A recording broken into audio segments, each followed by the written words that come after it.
Hi, everyone. Welcome back to another episode of the Premium Q&A. This is round 21 of our Crowdcast series. Super excited. I see a lot of people coming back month after month, submitting great questions. For those of you that have not been here before, typically the way it works is you submit a question. Those questions are voted by other supporters, and my team and I look through the questions, and I choose questions based on how many times I've been asked that question, or also basically how new that question is. It's something that I haven't really discussed or addressed previously.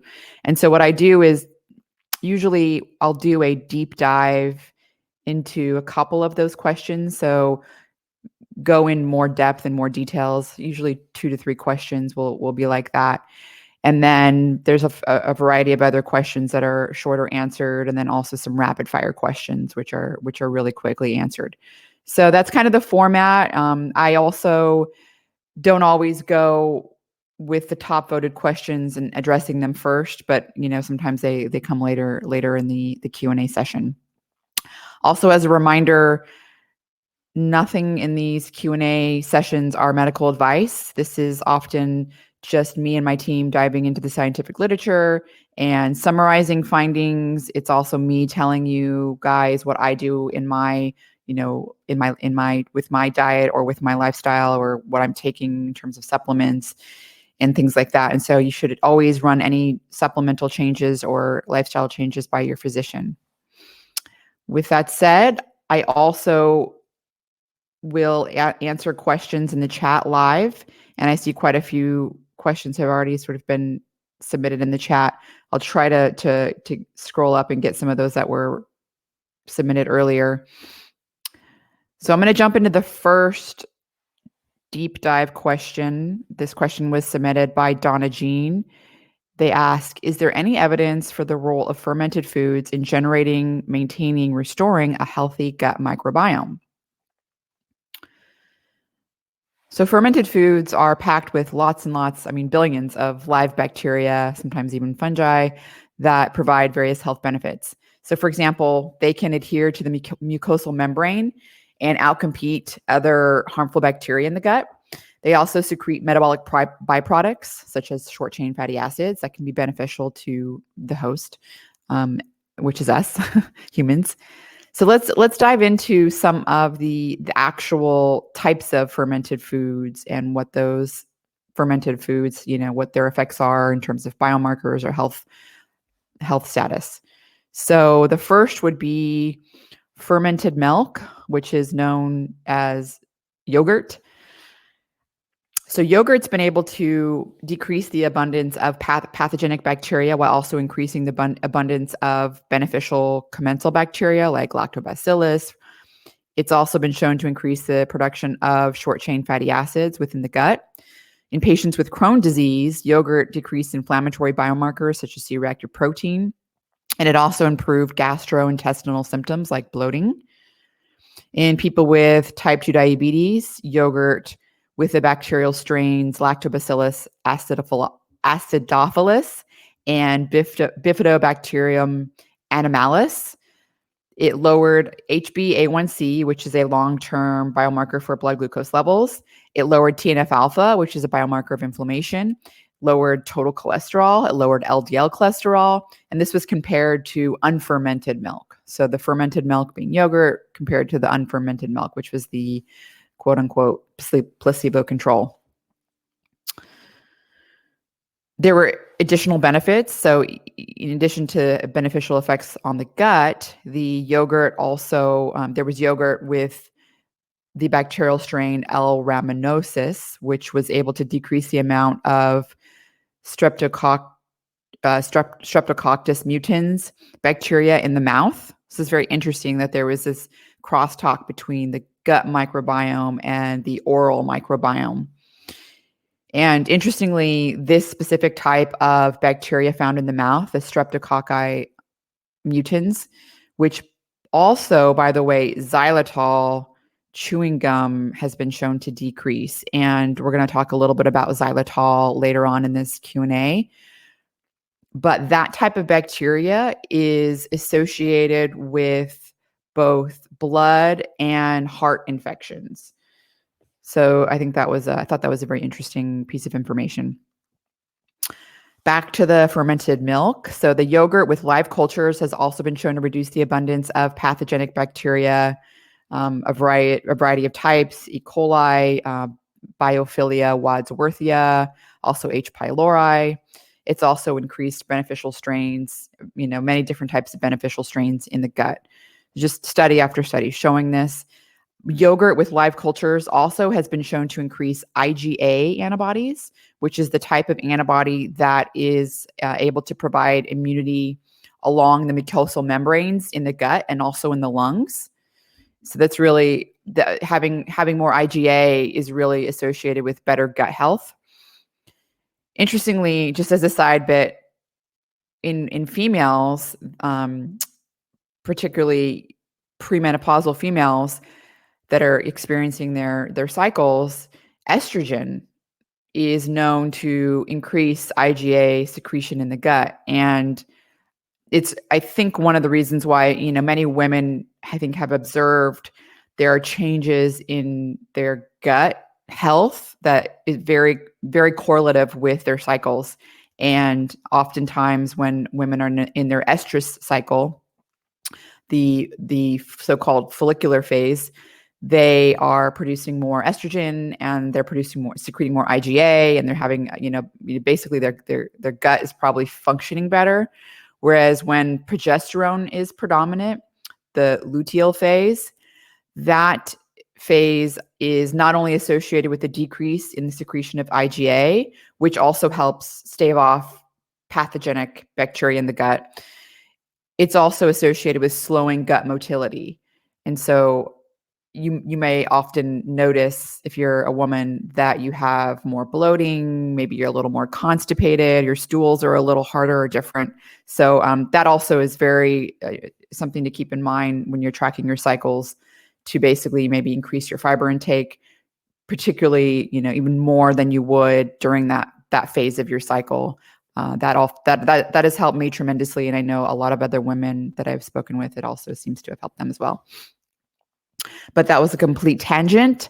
So back to the fermented foods, talking about the secretion of the IgA antibodies. This partially explains why epidemiological studies have shown the consumption of at least one serving of yogurt per week was associated with a 16% reduction in colon cancer risk. There's also been some associative studies that animal-based diets that lack fermentable foods and fiber can increase the pathogenic bacteria Biophilia, and a variety of others. I don't want to go into all the names because I can't pronounce all of them, but Rhumnococcus and others, these types of pathogenic bacteria in the gut. However, people that ate animal-based diets but then also added fermented foods and had an increased fiber intake in their diet had mitigated, these effects. So basically they were not increasing the pathogenic bacteria, they were increasing commensal and good bacteria by adding in the fermented foods and yogurt. And also this was also the case for the vaginal microbiome as well. So let's talk for a moment about fermented cheese. So there is a type of soft cheese with live cultures, and clinical trials have shown that this type of bacteria that's in this soft cheese, camembert cheese, I'm not sure exactly how to pronounce that, but it's been shown that those bacteria colonize into the gut mucosa, and it's detectable weeks after consumption, which is interesting because a lot of times there's like the probiotic strains that you're eating, and certainly supplementing, there's like a flow through where you have to constantly keep taking it in. Whereas in this case, the fermented cheese, it seems like there was a long-term effect. In addition, The fermented cheese has been shown to decrease carcinogenic nitrosamines in the gut by inhibiting nitrate reductase activity. So one study showed that cheese fermented with bacterial strains Lactobacillus rhamnosus and Lactobacillus acidophilus was able to decrease Clostridium difficile. So, I mean, that's a pretty pathogenic strain of bacteria that causes, the C. diff in many, particularly elderly folks, but also in people that are taking very strong doses of antibiotics. Fermented soy products such as natto, and we're going to talk a little bit about soy in more in depth in a minute, but those products have also been shown to increase beneficial bacteria, lactobacillus, bifidobacterium, and also decreasing other pathogenic bacteria. In addition, the fermented soy products have been shown to decrease the amount of malodorous sulfide gas production in the gut, which most of us know as flatulence. There's also some other fermented foods like sauerkraut and kimchi that have been shown to increase the gut biodiversity as well as improve symptoms of irritable bowel syndrome. So in addition to improving the symptoms, the irritable bowel symptoms, the kimchi also improved immunity, digestion, and decreased waist size. That's interesting. Kombucha, which is a tea that is fermented with bacteria and yeast, was shown to increase T regulatory cells, which is a very cool study. T regulatory cells are a type of immune cell that are very important for preventing autoimmune diseases. So they basically tell your body to recognize your own cells, your own tissues as yourself and not as something foreign. One thing to keep in mind with kombucha, though, is you really want to look at if you're not making your own kombucha, you also, if you're buying it, from like a store-bought brand, you want to look at the sugar content because there oftentimes some of these kombucha brands can just have an astronomical amount of sugar where it's just like the benefits do not outweigh the risks of having, a sugar-sweetened beverage, basically.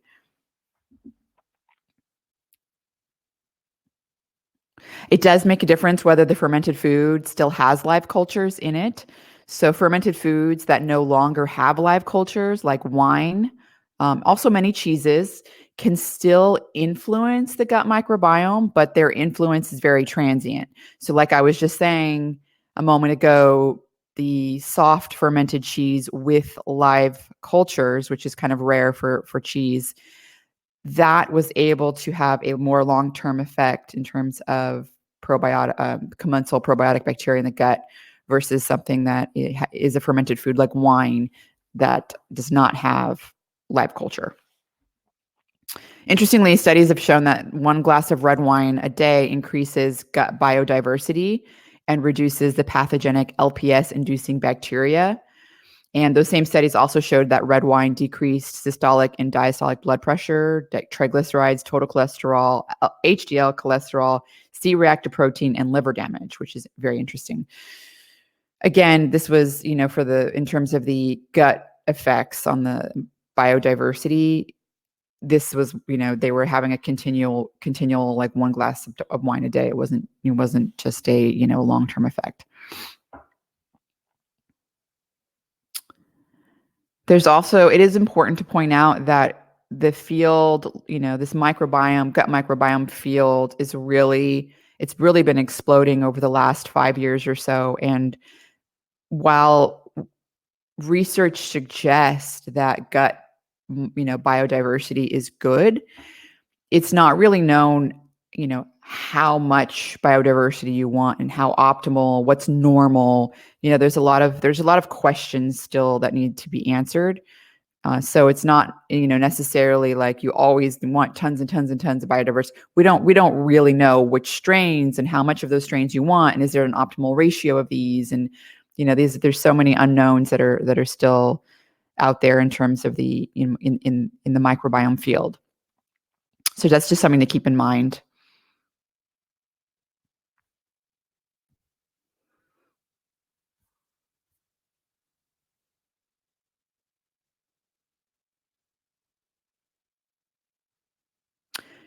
Someone in the chat is asking about amoxicillin. So Pat says that they had amoxicillin and their blood pressure is being dysregulated, how long will it take the microbiome to recover? Each person is different, and I think that it's really good to be eating a lot of fermented foods. The kombucha, natto is really great. That's a really great food to eat, as well as, try to, sauerkraut. Some people do find a little bit of gut irritation with the sauerkraut, but yogurt's another really great one. The BioK yogurt is a really good yogurt to get. It's got the live cultures, and it comes like in a little container, and you shake it up, and it's very, very sour, which means it's, got the live probiotic cultures in it, but it's a really good one to get. It's called BioK.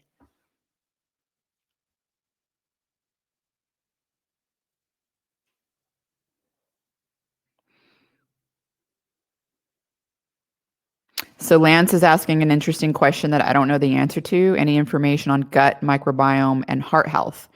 There is certainly, I know, just generally speaking, there are definitely associations between certain microbiome species in the gut and heart health, but I don't know all the details of those studies. If that's something you want to ask for next time, please do put that in the question section.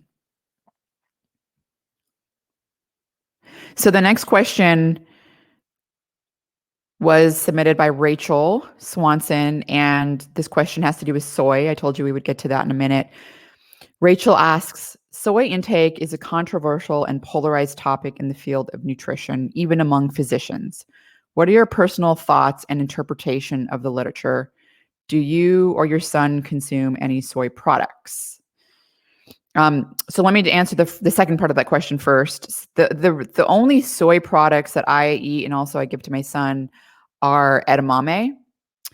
There isn't really any soy products. If I could get natto more easily right now these days, I do a lot of Instacarting, and the natto I used to get are at like Asian markets, which are not on my Instacart list, unfortunately. But I do think I will be adding natto back to my diet, and if I can get my son to eat it, even better. I'm not sure that's going to happen, but I think natto is one of the best soy products out there.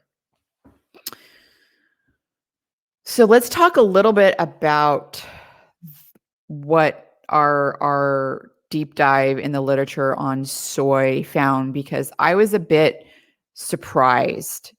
I have avoided soy for quite some time just because, basically the potential estrogen mimicking effects, and, those were all sort of minor. The studies were really minor and always, high dose in animal or doing some sort of in vitro study.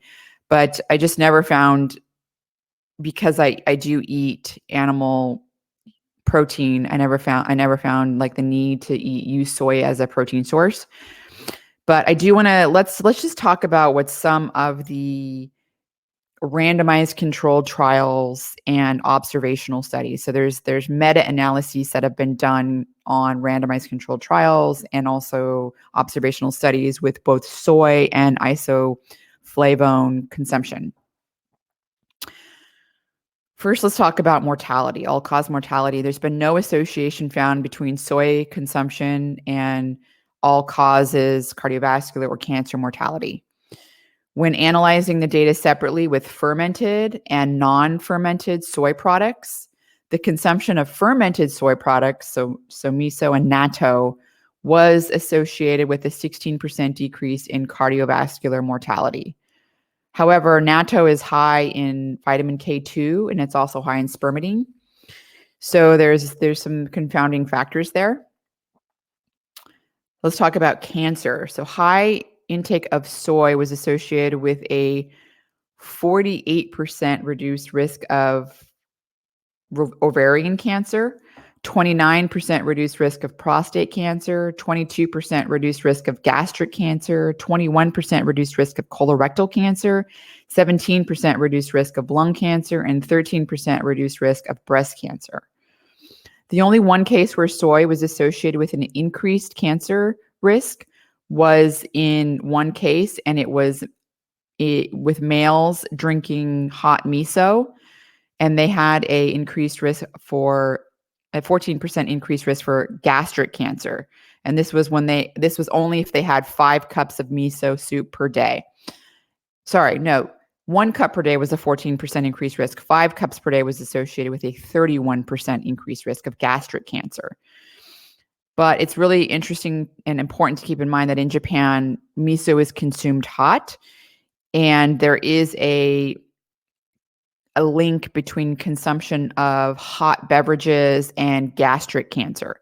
So that could be the confounding factor here, where it's not necessarily the miso itself, but it's the fact that miso is a hot beverage that is consumed. Cardiovascular disease. So soy proteins have been shown to have a beneficial effect on LDL cholesterol, HDL cholesterol, triglycerides, and total cholesterol in randomized controlled trials. This could explain why soy consumption was associated with a 17% reduced risk of cardiovascular disease, an 18% reduced risk of stroke, and a 17% reduced risk of coronary heart disease in observational studies. There's some effects on metabolic function. So soy consumption is associated with a 23% decreased risk of getting type 2 diabetes. So all these associations I'm talking about are observational studies, which it's important to keep in mind. So the biomarkers, looking at cholesterol, that's a randomized controlled trial where it's a lot easier to establish causation. With these observational studies, the thing to keep in mind is while many of these studies try to correct for confounding factors, so they try to correct for, people that are physically active, other healthy lifestyle factors or unhealthy lifestyle factors, there's still always the possibility that something's not considered. And, people that are generally eating soy protein could be more health conscious. They could be all those things, like I said, exercising more. But again, most oftentimes the data is corrected for physical activity, but just in general, these people are more aware of health, which is kind of why they're gravitating to eat soy products. I think the one thing that is clear, and this was sort of surprising to me, is that consuming soy is not associated with more adverse health outcomes. So it's not, it's not causing people to have more increased risks of all these diseases. And that is something that's important.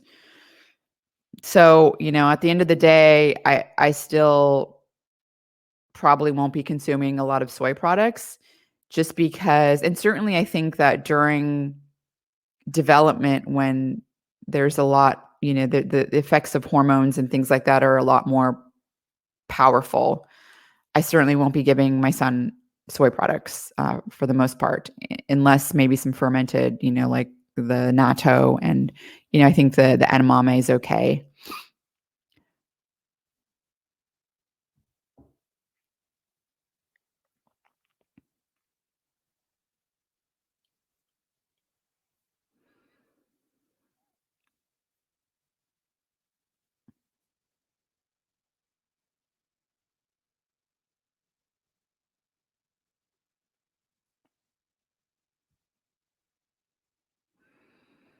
So I see people in the chat also kind of skeptical about the estrogen mimicking effects. And again, I also that was sort of in my mind as well. I would say those studies are more often in vitro. They're more often super high dose or in an animal. It's hard to find clinical data showing that relevance, but the fact that it can happen is in my mind cause for alarm. And so to me, it's just I'm still kind of not gravitating towards using soy as a staple protein source.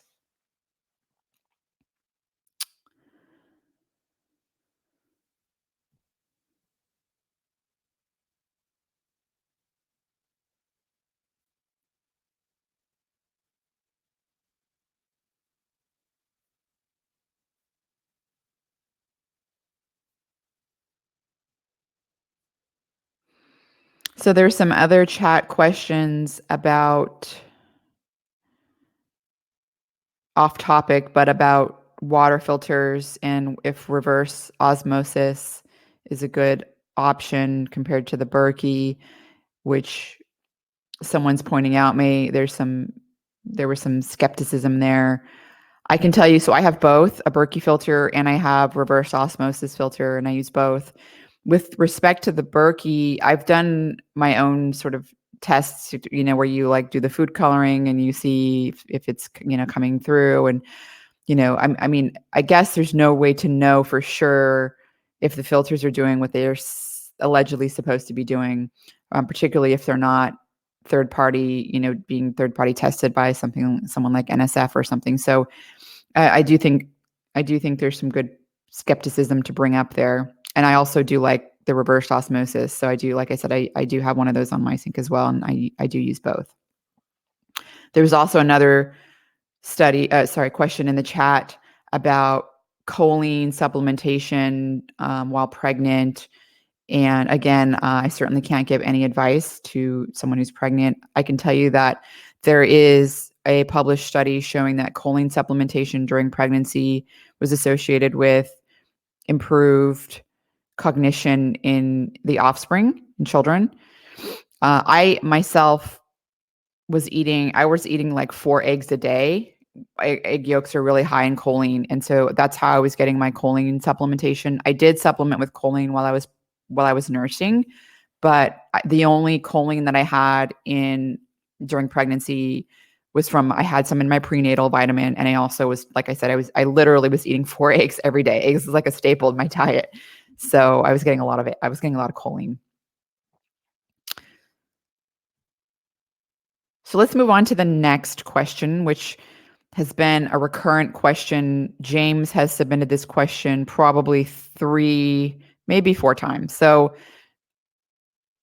I'm going to address it this time. And James asks if there's any compelling research on substances that dissolve plaque from arteries. So a person who has accumulated plaque can become not so prone to a stroke or a heart attack as they used to be, or, and he links a couple of studies. So I'm going to just briefly mention what the studies he linked actually show. The first study uses something called interference RNA to decrease TGF-beta, which is an inflammatory cytokine. This was done in mice. In the study, the TGF-beta is the anti-inflammatory cytokine. And it was able to halt the inflammation in arteries and regress an existing plaque. But medical applications of interference RNA are really very early stage. And I wouldn't expect to see anything even making its way into the clinical arena for 10 years. So, I mean, that's a long ways away. The second study was about something called cyclodextrin, which was a study that was also done in mice. Cyclodextrin was able to dissolve cholesterol crystals, and it also reduced the inflammatory response in artery walls. So cyclodextrin is a complex sugar. It's already used in foods and also in pharmaceuticals, and it's pretty safe for human consumption. But there are currently no clinical trials evaluating its ability to dissolve plaque from arteries. So whether or not that's going to be something that's in the pipeline, I don't know. But it seems like a logical next step, to investigate. Many of you guys know statins, they've been shown to modestly decrease plaque size in arteries. They also have been shown to stabilize plaques so that they don't rupture. However, there can be a plethora of terrible side effects with statins in the brain and also, the muscle atrophy as well. And so there possibly could be if there are other interventions that could be done, such as aerobic exercise, which also does help. So like statins, aerobic exercise lowers LDL cholesterol, and therefore it can reduce plaque size, and also it can increase exercise also increases the plaque stability like statins do. So, and the side effects of exercise are all good because you're getting benefits to the brain. You're getting benefits to other tissues and inflammation and all sorts of things. So I think exercise is a really ideal first way to try to improve, both your reducing plaques and stabilizing them as well. So, aerobic exercise also helps in another way. It increases blood flow to tissues downstream of the plaque by developing collateral arteries.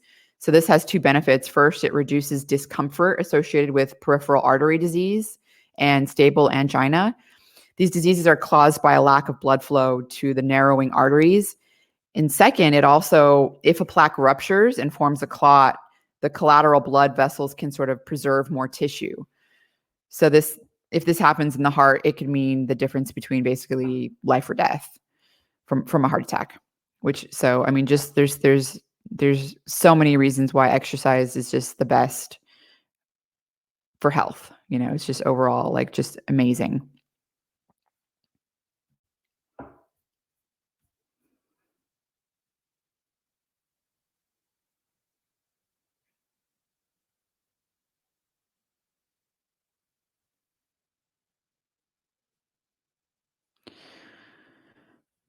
So let's move on to the next question. And sometimes, by the way, I will choose questions to do a deep dive on that I personally want to learn more about because I don't feel like I know enough about. And so it's sort of a good time for me to dive in and learn more about something. And that would be the case with this next question, which was submitted from Tyson.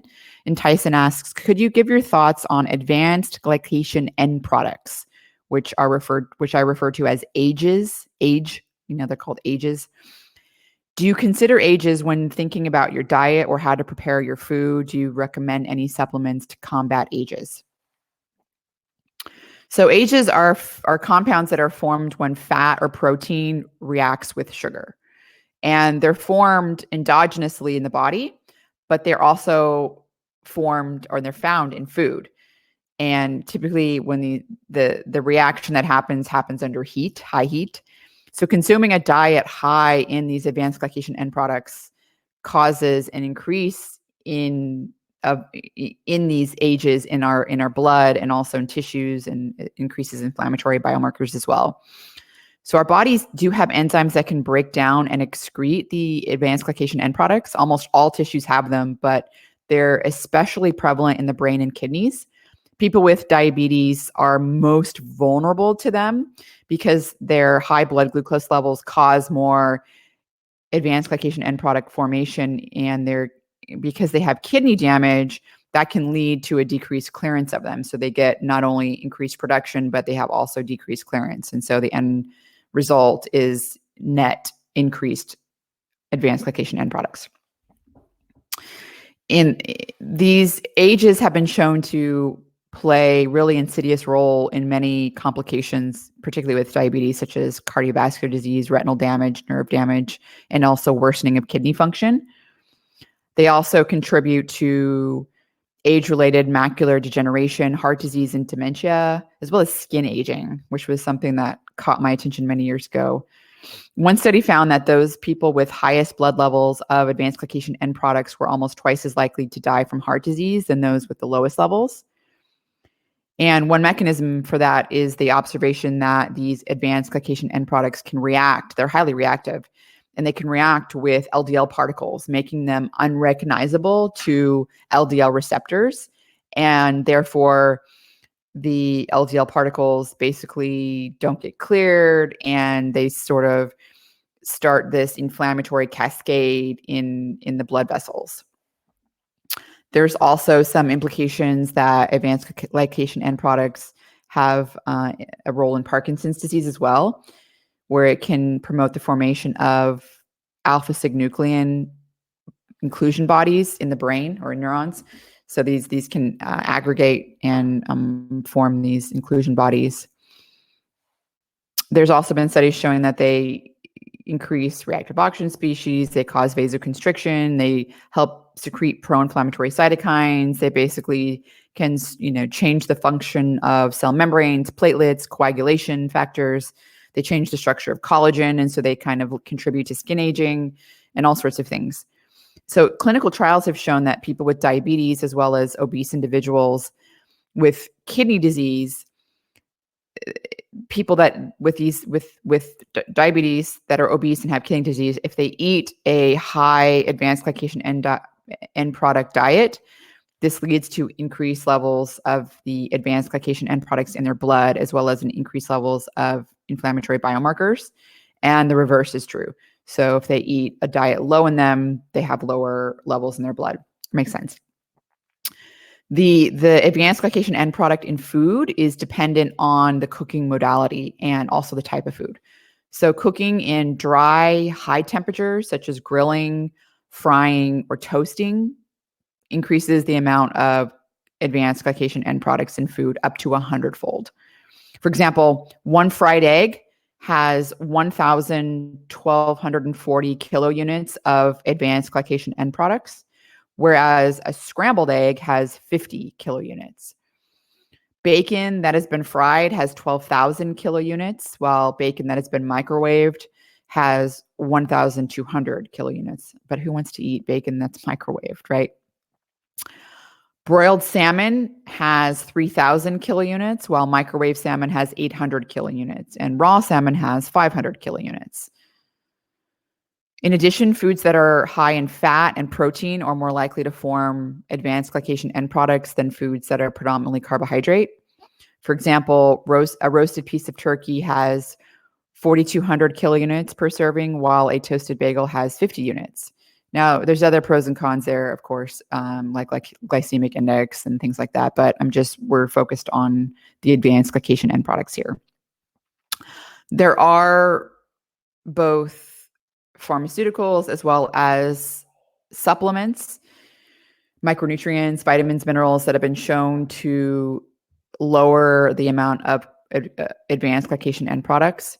So there's a variety of pharmaceuticals that are being studied that are not really they're usually used for treatments for people with diabetes that have these all sorts of problems with like retinopathy and stuff like that. So let's talk a little bit about some of the natural sources. So pyridoxamine, so vitamin B6, has been shown to preserve kidney function and decrease advanced glycation end products in people with type 2 diabetes. Carnosine has been shown to improve sight by reducing blurriness from cataracts. And benophenamine, which is a fat-soluble form of thiamine, has been shown in 2 studies to improve neuropathy in diabetics, which is caused by the advanced glycation end products. There's also some evidence that antioxidants like vitamin C and vitamin E can mitigate advanced glycation end product damage. So they're not necessarily lowering the advanced glycation end products, but they are mitigating the damage, the oxidative damage that's formed.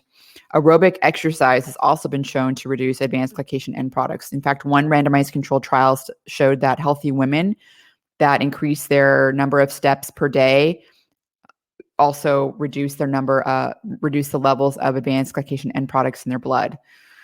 So that's also another thing. And also, again, cooking affects the amount of advanced glycation end products that are formed. So cooking with a lower heat, using shorter cooking times.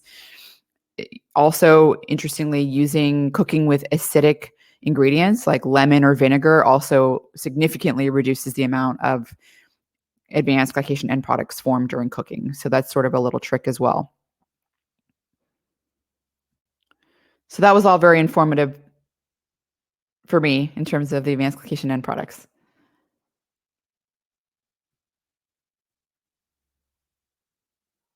So there was a question submitted by Lisa about melatonin. And Lisa asks, does melatonin work for fragmented sleep? Matthew Walker seemed to not be such a big fan, but if you're doing the whole sleep hygiene thing and you're still having a problem, is it worth trying? Again, this is not medical advice, and I also noticed some people in the chat asking questions about melatonin. People were asking about whether or not taking supplemental melatonin inhibits your body from naturally producing it, and I think that was the major question. So The American Academy of Sleep Medicine recommends melatonin for a couple of sleep issues, particularly delayed sleep-wake phase disorder. People that are having problems with sleep onset, so falling asleep. And that's really what Matthew Walker, in our conversation a couple years ago, had said, that basically melatonin isn't necessarily going to keep you sleeping longer so much as it may help you fall asleep earlier.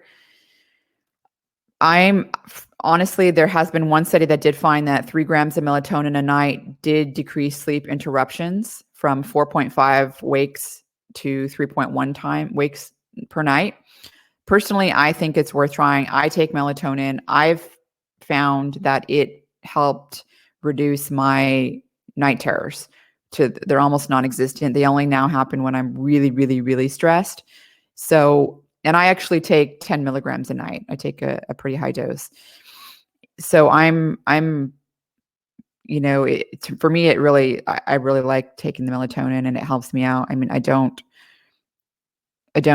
see much harm for taking it for myself, but that's something you can discuss with your physician. And I think the evidence is sort of mixed in terms of it helping people with their sleep. A lot of evidence suggests it does. Others, I think it may also just come down to the individual.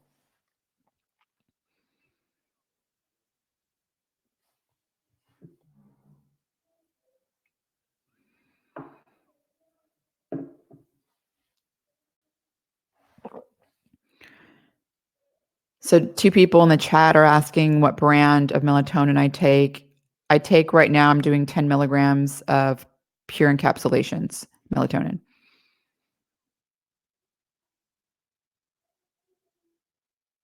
And some people are mentioning they find when they take melatonin, they get more deep sleep, more REM sleep.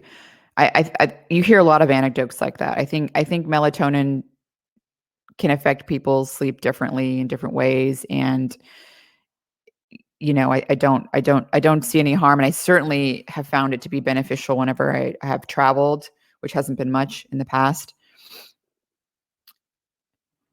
And someone saying Andrew Huberman is against it, says it's a hormone and we shouldn't just be supplementing hormones so freely. Well, I guess that's one opinion. I haven't found any evidence that it's harmful. Someone saying melatonin decreases testosterone. I can tell you anecdotally, my father-in-law has been taking 10 milligrams of melatonin a day for probably a decade, and his testosterone is extremely high, like very high. So I'm not sure it's always the case. Maybe it did it in one person. I don't know. I certainly haven't seen evidence to convince otherwise. Also, as a person ages, and by the time they reach the age of 40, melatonin production precipitously drops down. And so I do think that once you reach a older age, then you might consider melatonin as well.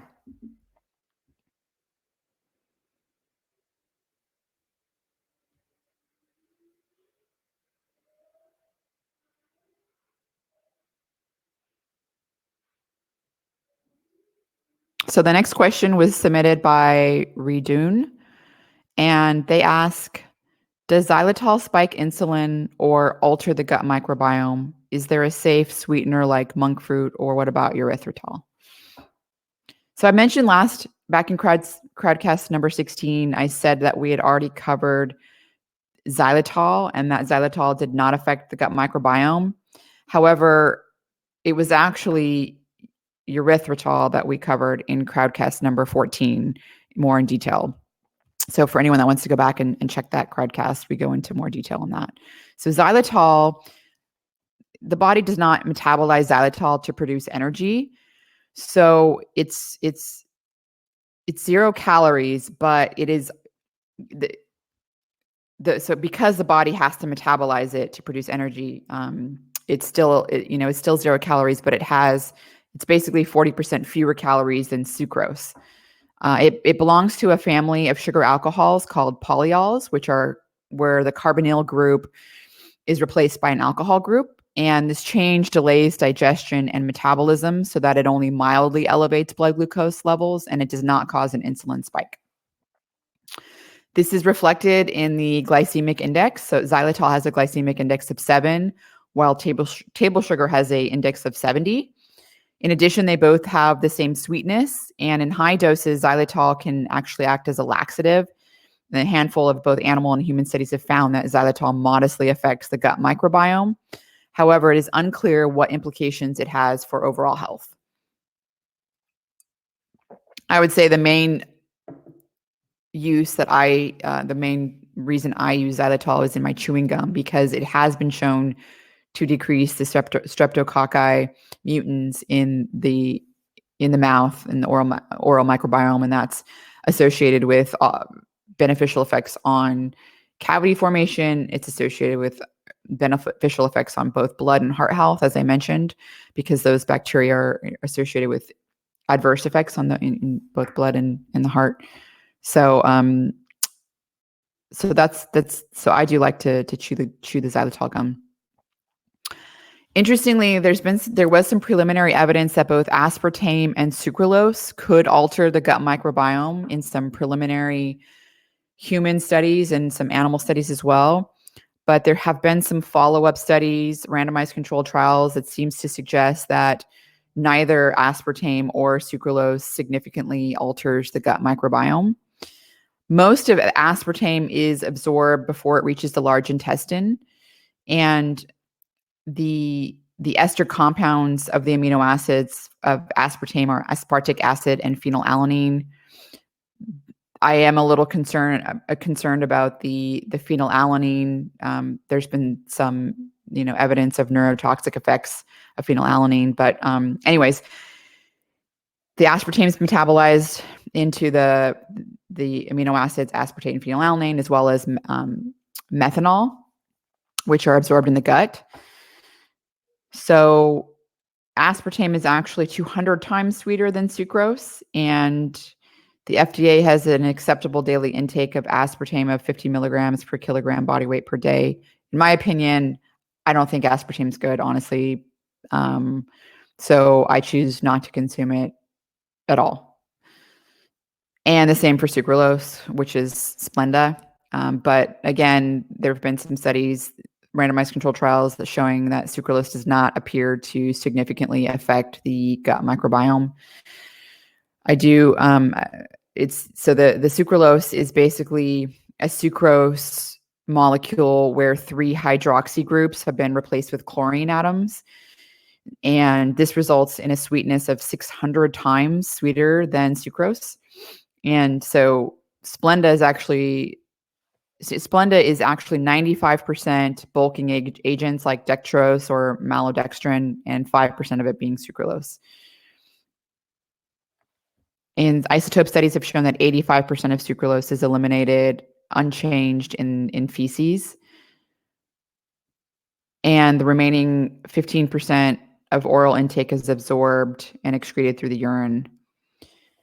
Again, it's my opinion that I'm not convinced that sucralose is good, or I'm not convinced that it's not harmful. So I personally don't take sucralose. I don't have it in my diet at all. Stevia, or stevia, some people call it, is 300 times sweeter than table sugar. It has a glycemic index of 0, and it's unknown. It's unknown whether it affects the microbiome in humans, although animal studies show negligible effects. Monk fruit is 150 to 200 times sweeter than table sugar. It also has a glycemic index of 0, and it's unknown if there's any effect on the gut microbiome. And erythritol, which is unique in that 90% of it is absorbed in the small intestines before it's ever exposed to the microbiome in the large intestine. So that 90% is then excreted unchanged in the urine before the body has time to metabolize it. So it has no effect on glucose or insulin levels. The 10% that is absorbed in the small intestine goes unmodified to the stool. So that means that even though the microbiome is exposed to it in the large intestine, there's likely no significant interaction there. So all of the sweeteners with a glycemic index of 0 can still actually cause secretion of insulin, but it's not as much as sucrose, and it's not enough to drop blood sugar levels. So it can lead to increases in hunger, and people can compensate by eating more. So this is why studies where people are replacing the sugar sweetened beverages like soft drinks with diet drinks don't lose weight, because they end up actually becoming more hungry and eating more food. But anyways, I think the bottom line is it doesn't seem that many of these it seems that many of these non-caloric sweeteners don't have a significant effect on the gut microbiome.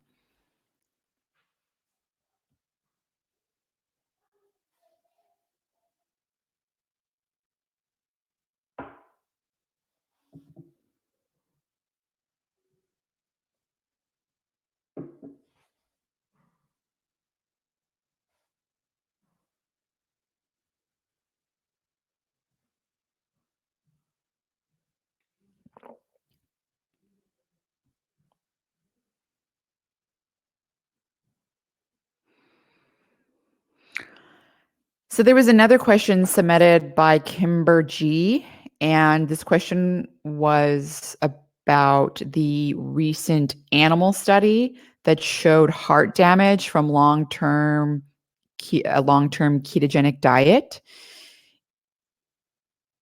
And the diet also, it induced cardiac fibrosis. I was interested in this study because it was so counterintuitive with respect to everything I had known about beta hydroxybutyrate increasing mitochondrial biogenesis and being good for mitochondria, because the heart is predominantly oxidizes, fatty acids, and mitochondria are used, for fatty acid oxidation. So it was very perplexing to me. And so I decided to kind of look at this question. The one thing to keep in mind in the background of this question is because the study was done in animals. There have been studies done showing that ketogenic diets in rodents, in mice, in rats are different from humans in some respects, because for whatever reason, a ketogenic diet, when you're feeding a rodent a ketogenic diet, there's something that happens to their satiety where they just keep eating and eating and eating and eating, and they get obese. And that's not the case for humans. Many humans actually lose weight on a ketogenic diet and become more satiated. So there have been some studies by Dr. Eric Verdin, as well as others, some of his collaborators up at UC Davis, can't remember the name, but where they've figured this out. And so when they're doing their animal ketogenic diet, they limit the amount of food. So it's not like an ad libitum where they can just eat any amount of food they want. There's like a defined amount of food. That was not done in this study. That is something to keep in mind. However, I am going to reach out to Eric, Dr. Eric Verdin, because I'm very interested in his take on this, because what the study found was basically using ultrasound of the heart. They found that the ketogenic diet, but not the caloric restricted diet or normal diet, it led to impaired cardiac function. And heart tissue in the ketogenic diet rats had more fibrosis than the normal diet or caloric restricted diet. It also, there was all sorts of markers they measured for the fibrosis. In another set of experiments, they injected beta hydroxybutyrate into rats and found that it impaired cardiac function on ultrasound, and cardiac fibrosis was formed by measuring by different stains. That was very surprising to me. There's been some in vitro studies that showed high doses of beta hydroxybutyrate causes apoptosis in heart muscle cells, but not in heart fibroblast cells. In vitro experiments also showed that beta hydroxybutyrate can decrease mitochondrial mass in heart muscle cells, and this is mediated by an upregulation of SIRT7 through histone deacetylase 2. This is something that Dr. Eric Verdin that's like his specialty, SIRT7. He knows all about this stuff. So I'm definitely I'm gonna shoot him an email about this study and ask him what he thinks. In humans, beta hydroxybutyrate levels in cardiac tissues are 3.3-fold higher in patients with atrial fibrillation compared to those with regular heart rates or heartbeats. That's also interesting.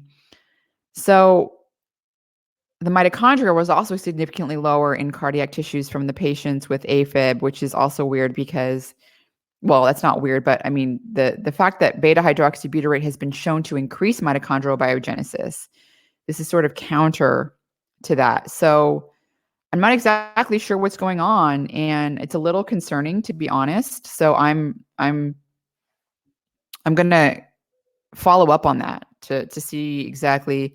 There's got to be something going on here. I mean, there's obviously something going on, but there's got to be something that can explain it that I'm just not getting.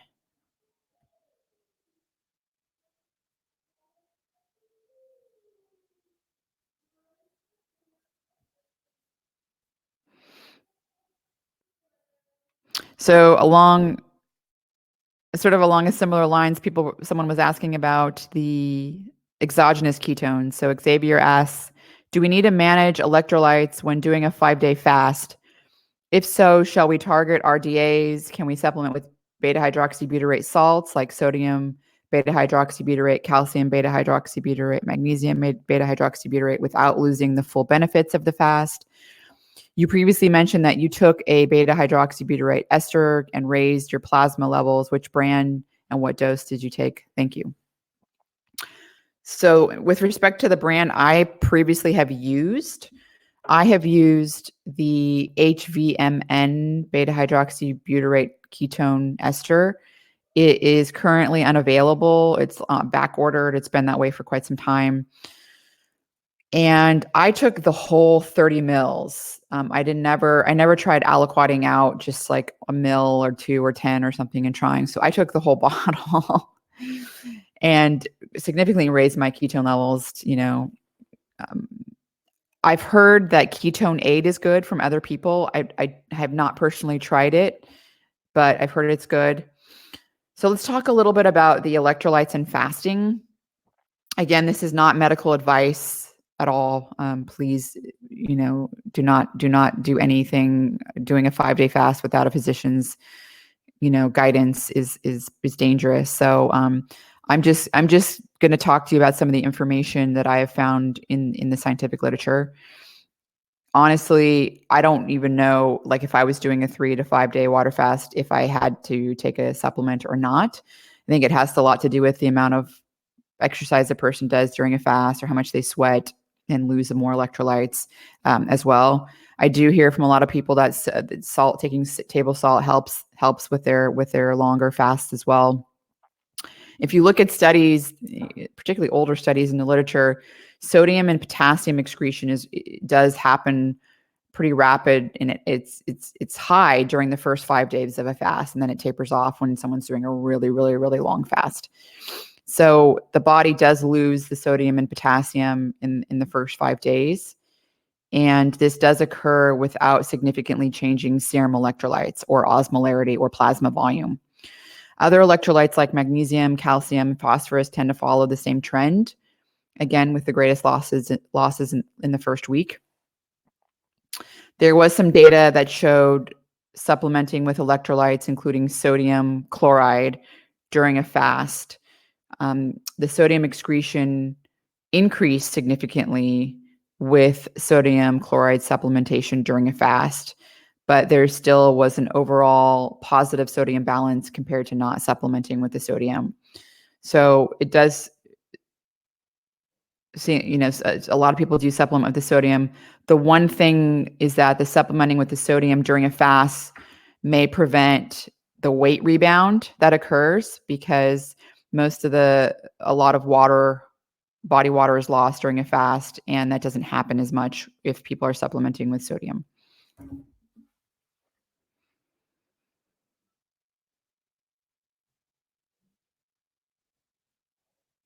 Some other interesting things is that during the refeeding phase, there's an effect on the electrolyte balance. So carbohydrate refeeding causes a very rapid sodium and potassium retention, which could add more quote unquote weight due to the water retention that occurs because you're retaining more sodium as well. This only happens after a fast. This isn't like a general phenomenon, by the way. Protein intake upon the refeeding leads to a delayed retention, water retention. Sodium and potassium retention. So day 2 of refeeding, basically. And fat refeeding can aggravate the negative sodium balance after a fast. So I thought that was really interesting as well.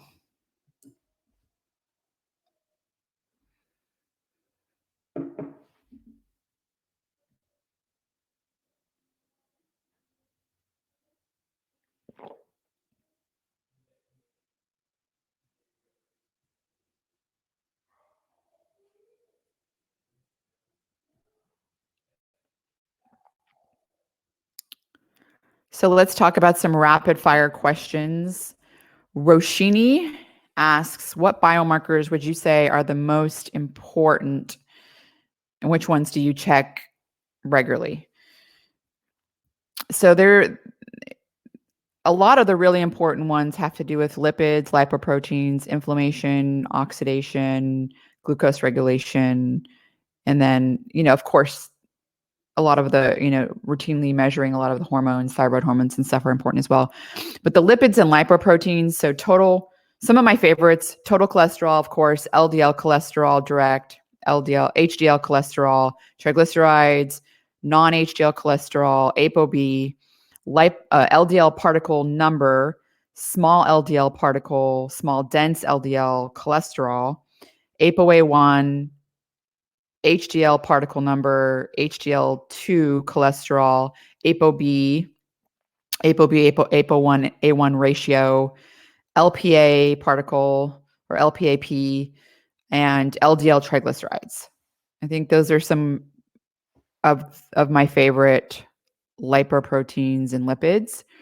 With respect to the inflammation and oxidation, high sensitivity C-reactive protein, fibrinogen, LPA, PLA2, F2 isoprostanes, and oxidized LDL. The glucose, measuring your metabolic and your blood sugar, I think, glucose, HbA1c, which is the long-term marker of your glucose levels, your insulin, free fatty acids I think are important as well. And then I do think that getting some of the micronutrients, obviously 25 hydroxy vitamin D, I think you might, I think it's good to look at the total iron binding capacity as well as ferritin, looking at some of your electrolytes, folate, vitamin B12, RBC, magnesium, calcium. And then the thyroid hormones, I think the advanced, looking more advanced is more informative, but that doesn't have to doesn't have to be done like quarterly or something. I mean, even just like, doing an advanced thyroid once every couple of years. So you get your total T4, T3 uptake, free T4 index, TSH, total T3, free T3, reverse T3, and free T4. And then also measuring the omega-3 fatty acid levels. And someone else asked about omega quant in another question, rapid fire question. And I do think that I haven't used their service yet, but I do plan on doing it. And I think that it's a pretty good one to measure as well. Those are some of my favorites. And then you can also, doing the lipids and lipoproteins and the metabolic health and the inflammation, doing that either biannually or quarterly for those of you that are really, really super into it.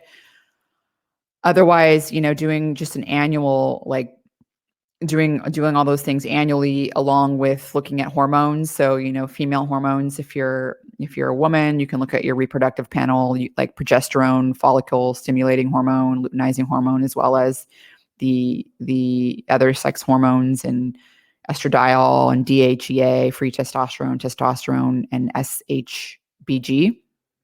And then liver health, of course, that I think should come along with any of those standard tests as well.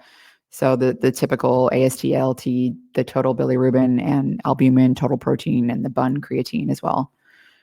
I think those are some pretty good ones in my opinion.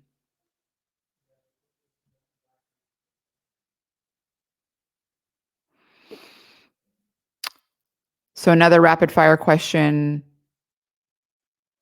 was from Rachel Swanson. Thoughts on minimizing exposure to wheat gluten for babies, toddlers, assuming 6 months or greater, and the ideal saturated fat for babies and toddlers.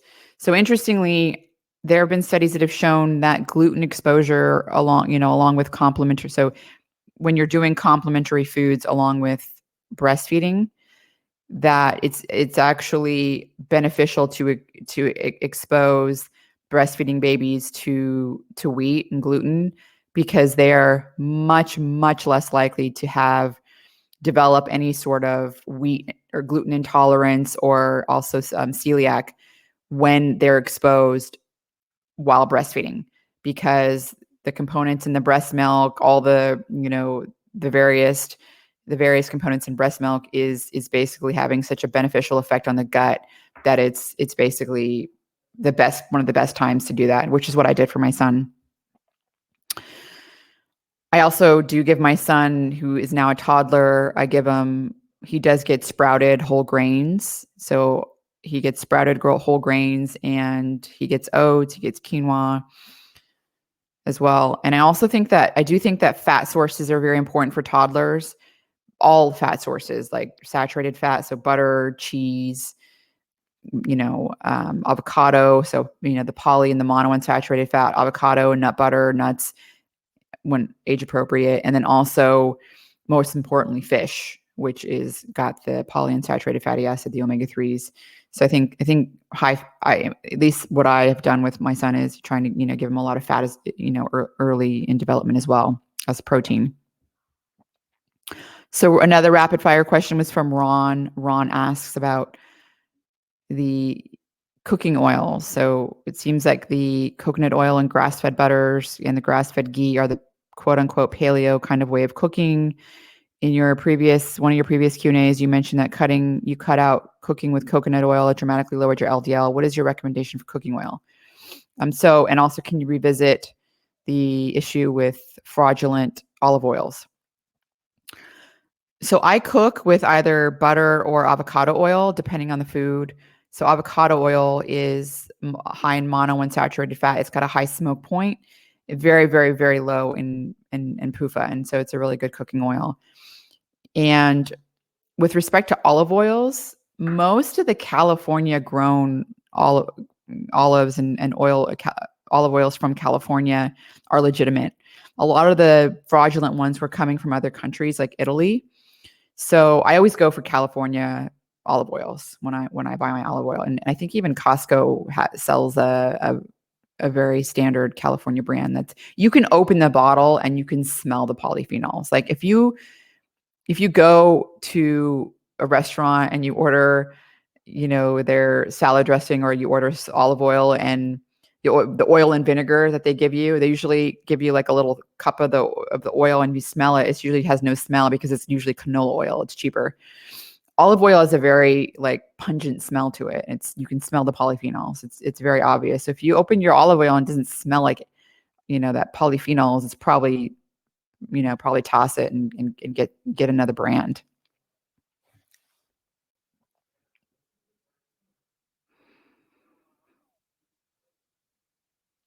Just back on another rapid fire question, back on the omega-3 question there was one submitted from both Colleen and Eric Jung, had a follow-up question about the testing omega-3, omega-6 ratio, and if I think these tests are accurate, and companies like Omega Quant. So I do think that they're mostly good. I do think that that looking at these things mostly identify people that have really big imbalances. So like if you supplement with fish oil, and you don't use vegetable oil for cooking oil. If you don't use vegetable oil and you don't eat out a lot, because like fast food and restaurants and things like that mostly do use vegetable oil when they cook their food. And so if you eat out a lot, you're likely getting a source of vegetable oil, then which is high in omega-6. You're not going to have a really high omega-6 content. Like omega-6 is good. You want it from your nuts. You want it, you want it from whole food sources. It's important, but you don't want to get it from these vegetable oils. And in fact, probably one of the most toxic part of the vegetable oils is the fact that they're cooked with high heat and they're so prone to oxidation. So you're actually consuming oxidized fat, which causes inflammatory response. So it's just terrible. Another rapid fire question was from Emily, and Emily asks if I have any insight or research on the sleep training cry it out method and on infant brain development. So I can tell you personally, I never use that method. I know a lot of people do use it and their children end up being fine. Babies are pretty resilient. I was worried that there could be, there's all these animal studies that show, and also non-human primate studies that show separating young, the young nursing and just separating the offspring from the mother causes negative effects in the brain and anxiety later in life and all this stuff. And, keeping that in mind, I kind of, in addition to the fact that it didn't feel natural for me to, when my son was crying, to not comfort him. It didn't feel like something natural to do. I just couldn't do it. So I didn't. And, like I said, a lot of people do it and their children are fine. So I'm not saying that, it's a terrible thing to do. I'm just telling you that this was my rationale. First of all, I just couldn't do it. Didn't feel good. And also I just was thinking about these animal studies and, what if potentially something was happening. So I probably suffered longer sleep-wise than many other parents that do this sleep training cry it out method. Although my son did eventually just learn to self-soothe on his own. And so, I got there, maybe just maybe it took a little bit longer and maybe it was a little more work on my end for me. So, but that was fine for me. That's my experience basically. Another baby related question was submitted by Emily, and Emily asks about introducing solid foods at 6 months, how to ensure the baby receives enough of their daily iron. Doesn't seem sufficient. And did I give my son iron fortified cereal or an iron supplement? So definitely discuss anything like supplements or anything like that for babies with your pediatrician. I didn't find it necessary. The iron actually does add up when you give all the foods, believe it or not, all the little sources, they add up. I was, like I said, I was doing, I did a variety of foods, early on. I was mashing up spinach, which is high in iron. I was doing a lot of spinach with the salmon or the chicken or or with some kind of meat and beans and all sorts of things. I felt like he was getting enough iron. Supplemental iron is kind of tricky because and this is why it's good to talk with a pediatrician, because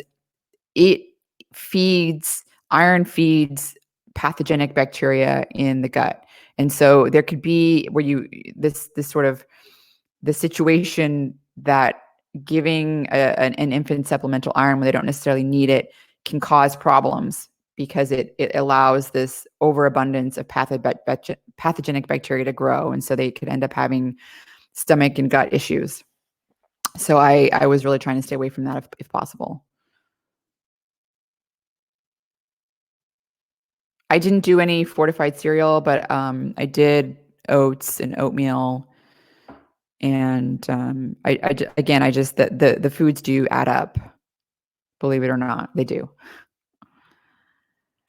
Another question, rapid fire question, was submitted and by Roshini again, and they ask about continuous glucose monitoring and if it helps to measure it as a biomarker for metabolic health. I would say absolutely. Absolutely. People can be metabolically unhealthy and they could be lean. So you could be someone who is even physically active and still be metabolically unhealthy. It's really good. The continuous glucose monitor really helps you learn what kind of foods spikes your blood glucose levels really high. It helps you learn what kind of life choices can ameliorate that, or lack of lifestyle choices can help you, or can lead to unregulated blood glucose levels. And things like even things like viruses can spike blood glucose levels, and can cause actually type 2 diabetes. I think the continuous glucose monitors is very informative for monitoring blood metabolic health. And on a related question from Brett says that he's noticed when he exercises in a fasted state. So he's wearing a continuous glucose monitor from Abbott, and that when he exercises in a fasted state, he still has rises in his blood glucose levels. And so he's sort of wondering what the deal is and if there's some explanation for that. And I would say that you should notice with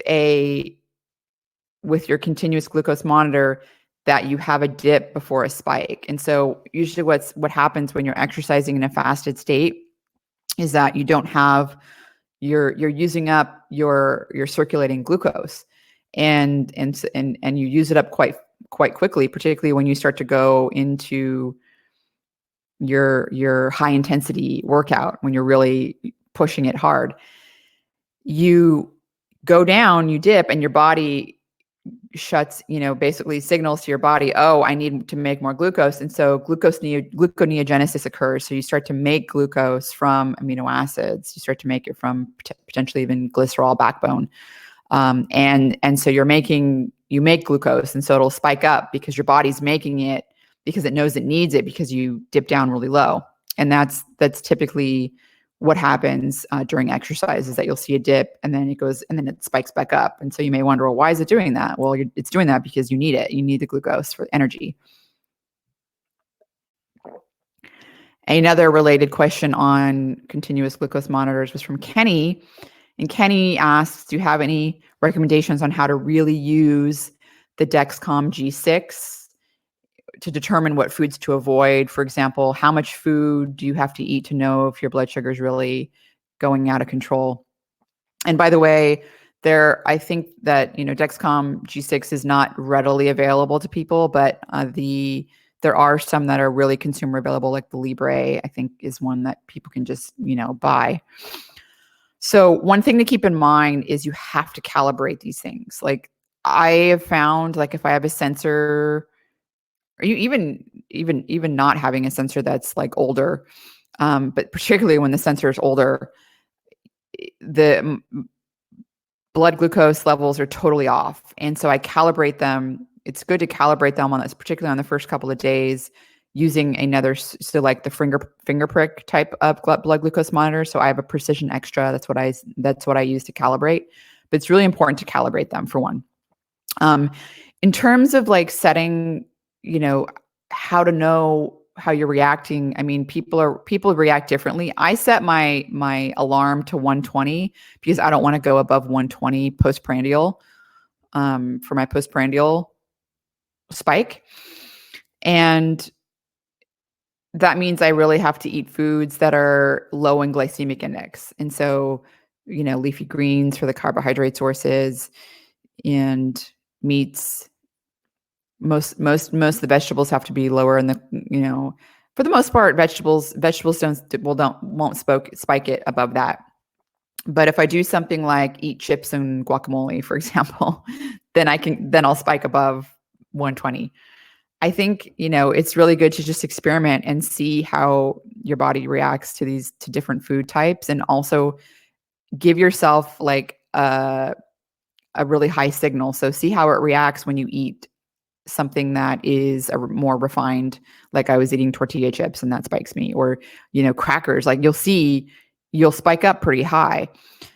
So that should give you sort of a reference point where it's like, geez, I shouldn't be eating that stuff. It's spiking me, versus like if you eat a meal that's like a protein source, like 4 ounces of cooked salmon and you eat it with sauteed kale or some steamed broccoli, I mean, you won't even like probably go above 100, So it's like, wow, you can eat a whole meal, be satiated, and not go little like above 100, and versus like eating a few crackers and going up to like 140 or something. So that's something. The other thing is also it's really good to just see how exercise affects it, how not exercising, if you're eating, something a little bit more cheaty, how it helps to eat exercise, or how sleep or lack of sleep affects your blood glucose levels. That's something that I found very useful. And even just being sick, like sometimes when you're sick and you have more inflammation, like your blood glucose regulation is out of control. It usually is poorly controlled, like with illness as well. So I think all those things are really useful in general, and just trying to like document them as best that you can. And it's very informative.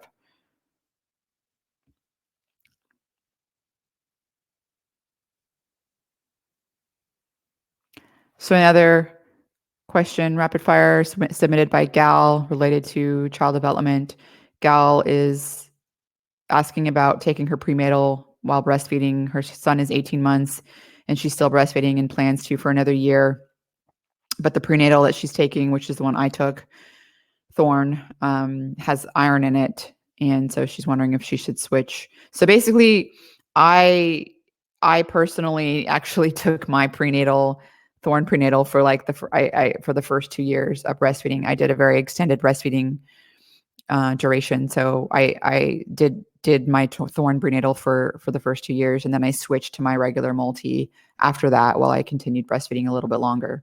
That's what I did personally. But you could ask your physician if it's. I didn't notice any problems with my iron when measuring, my iron, ferritin, and free iron and stuff. So I didn't find it to be harmful for me to take my prenatal, and that's something that you could talk about with your physician.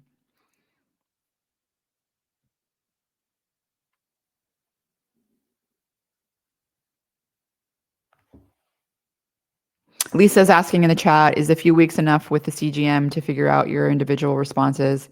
I do. I do think that a few weeks you can really get a lot of information with the CGM if it's not something that you can, if they're expensive. So if you can't afford to constantly do it, then yeah, I think you can get a lot out of it from a month. Particularly if you test things out and try to do it methodically as well. And also make sure you're calibrating it though, because you don't want to get like bad data.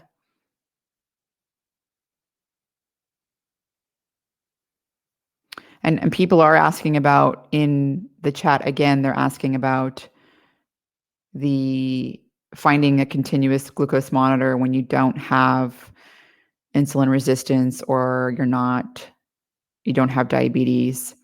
And so Kevin's mentioning in the chat about NutriSense. I think I also did look into that as well, and they do. I thought you could get a Libre continuous glucose monitor as well without a prescription, but I could be wrong. I thought last time I checked that was the case.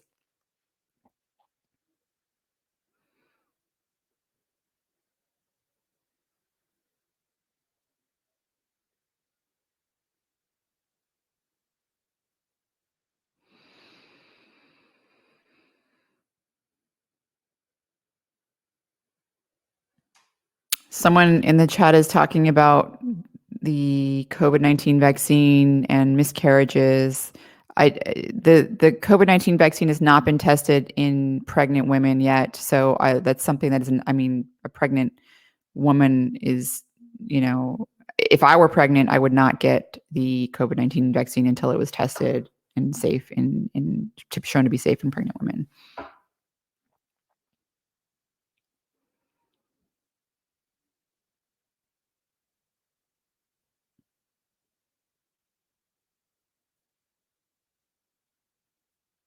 Okay, I'm just scrolling through to see any more chat questions. I think I've pretty much addressed many of them. So thank you guys so much for a really great Q&A. You guys really make this very informative for me and for everyone. You submit great questions. I really enjoy them, and I hope you guys enjoy them as well.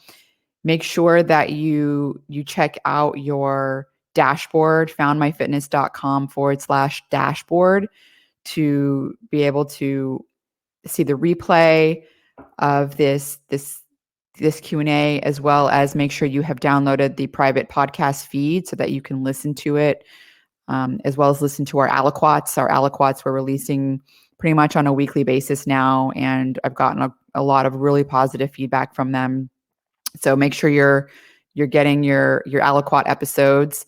And also, for those of you that are interested in going a little bit deeper in the Q&As, I have my monthly hangout the first Sunday of every month. My next one's happening tomorrow, and that is a pretty private and exclusive hangout, but it's a really good one where, you guys, we talk. There's a small group of us that talk about all sorts of, personal questions related to health, and, even just science questions, or the latest, or pretty much anything. So if you want to check that out, you can go to the premium page and you can upgrade your subscription if you want. If not, please continue submitting really good questions, because I really, really enjoy learning from these crowdcasts as well.